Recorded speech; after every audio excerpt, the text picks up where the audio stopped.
մեր խնդիրը մեկն է, մեր խնդիրը մեկ անձ է։ Մեր խնդիրը երկրում նոր իշխանություններ ձևավորելն է, որոնք լինեն առաջի հերթին ազգային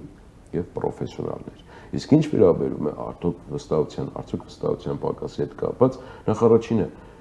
այն մարդիկ, այն խումբը, ովքեր ցանկանում են ու կցանկանան հաջորդիվ գալ իշխանության, հավատացեք, նվիրյալներ պետք է լինեն, որովհետև այն աշճանի է երկրում ամեն ինչ ասենց սարսափելի վիճակում, որ չափազանց մեծ աշխատանք է պետք անելու։ Մենք երևի թե հիմա ավելի ծանր վիճակում ենք,